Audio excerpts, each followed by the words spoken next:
Folks, this is Reality Time on the Champion Sound, BigUpRadio.com. I'm here with none other than Gentleman. Gentlemen, give thanks for taking the time to talk to us here today. Bless the Lord, man. Yeah, man. So give us a little history about how you got started in the reggae music. Well, actually it was the door. Actually, it was, it started with the records from my brother. He had a wonderful selection of roots records. Dennis Brown, Wolves and Leopards, and Bob Marley Legend, and Peter Tosh, and Aswat, and so was my first contact with reggae music. And then later on, I met a friend through the skateboarding scene, went to Jamaica, and he came back and he brought the sound system tapes. And and this time in Germany there wasn't a lot of dancehall music. There was one in the record store. We used to hang out in the record store. The thing just started, and then the sound systems came up in the early 90s, And then there was the first band that I worked with, the Killing Rhythm section. And then I went to Jamaica the first time in 92. So that kind of changed my whole view about music, because I realized that it's so much more than entertainment, that it's, a spiritual movement. And, I never really planned to be a reggae singer until today. I'm surprised how far the thing reached, But I guess it's a combination of things, Talk to us a little bit about your first album. It's a really great album, Trotting On. Talk to us a little bit about that album. I don't even remember too much from Trotting On. There was a time when I was touring with a hip hop group named Freundeskreis. They were kind of big in Germany, and it was a wonderful opportunity for me to perform in front of a bigger audience without being in the middle point. And I had a song with them called Tabula Rasa, where I did the chorus, and because of that now I got the link to a record company named 4 Music, which was an independent label, and then they signed me, so they gave me the opportunity to do this album, and I was completely free. They just said, we believe in you as a person, and we believe, said, you're gonna make some music, because when they wanted to sign me, I said, I don't have no music yet, and they said, well, you're gonna make music, so they asked me where I want to do this album, and I said I want to do it in Jamaica. So we went to Jamaica, and we took the Yellow Pages book, and trying to find some links, and nobody really responded, why they should. But then Richie Stevens and Red Rose, were the first producers that I worked with, and then, the thing just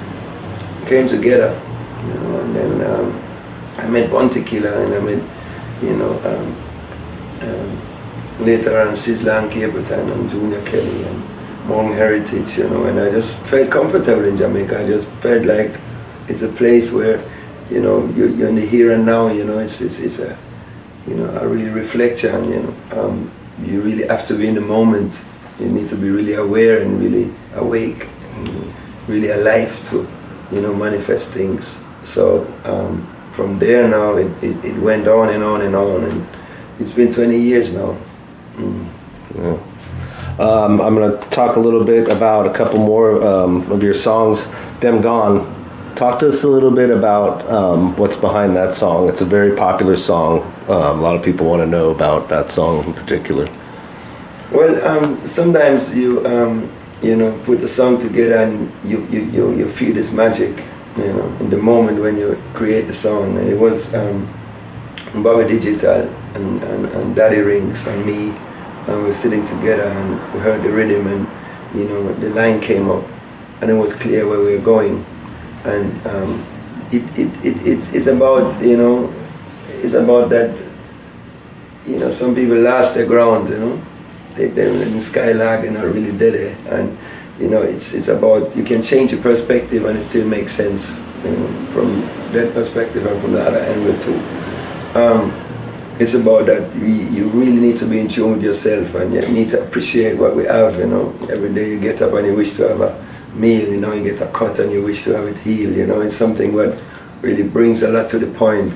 And it's not a lot. You can always create a tune. You can always create rhymes. But to have a song, that's something very special, and it's about being a vessel.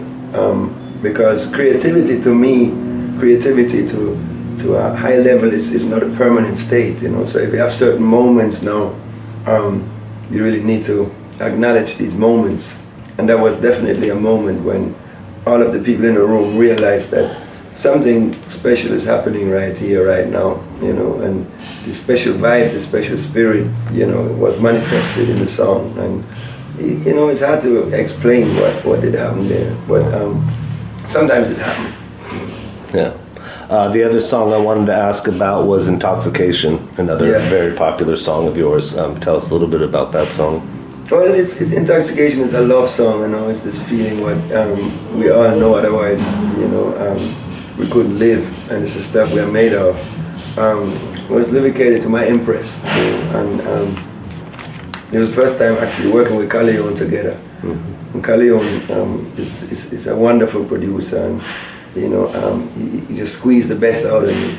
And you know, every time you go in the studio, I realized that, you know, he knows what it takes to create good music, and he wouldn't do it if he doesn't feel it. You know, he gave me a rhythm the other day, and I wrote a song on it, and he said, "No, I don't feel that one. You know, come back tomorrow with another song." And I gave him another song on a different rhythm, which was Lonely Days, and he liked that one. So he's really honest too, which is not an easy thing sometimes to tell a man, you know, listen, don't take it personal, but I don't feel that one.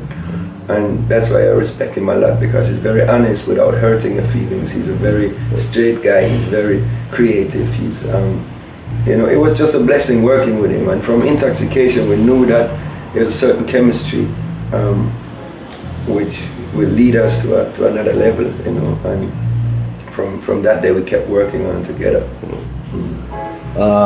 Talk to us about new music. Are you working on new music now? What do you have in the works? Well, right now I'm working on MTV Unplugged, you know, which we're gonna record it in the next 2 weeks in Cologne, in Germany, and that's the new project right now. And then beside that, I have nothing in plan now, but I always, you know, work on ideas, and I want to make more music, so it's definitely gonna happen.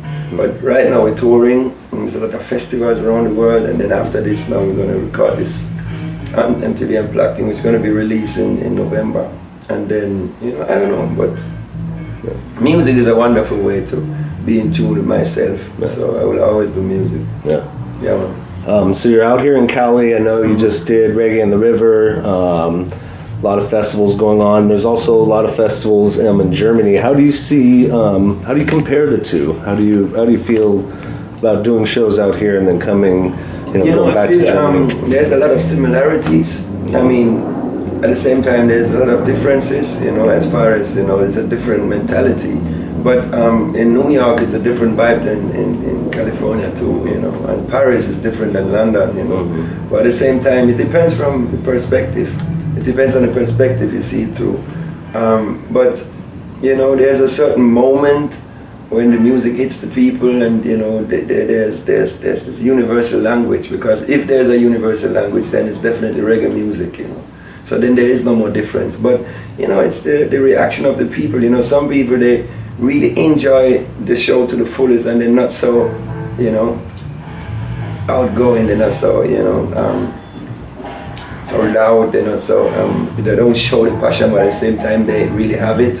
And then other people know they really into it, and you know, but as I said, you know, it's music, man. You know, and it's a blessing to see that I can reach so many different places through the music. You know, I'm very thankful about it, and that it's happening so long already. It's just beautiful. Yeah. Well, folks, this is Reality Time on the Champion Sound, BigUpRadio.com. I'm here with the great reggae artist, Gentlemen, this is an international show. We have a lot of international listeners. Give a final message to the people out there. But if the light wouldn't be so bright, then look at you guys. But I don't know where the focus is. But anyway, I just gotta say, enough respect, you know, give thanks for life, man. You know, and I take nothing for granted. And there's a lot of confusion going on in this world, you know. And one love is a wonderful vision, but it is not happening right now. But that doesn't mean that it can, you know, not happen, you know. So I believe still that it's gonna happen.